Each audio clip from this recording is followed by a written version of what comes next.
Sounds of hope. A gutter railing for water failing to land directly on the ground is where birdies can be found.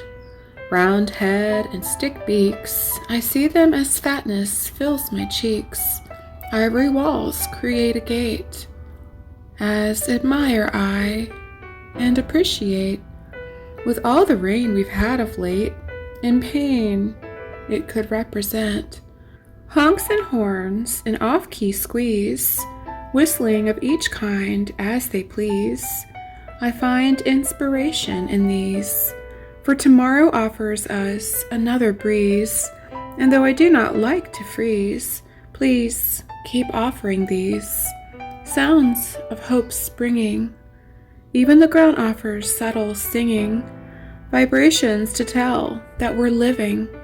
So too, I'll use my voice, for I understand not all, but many reasons why. Thankfulness to be among wonder, and that no one is angry. Those are claps of thunder.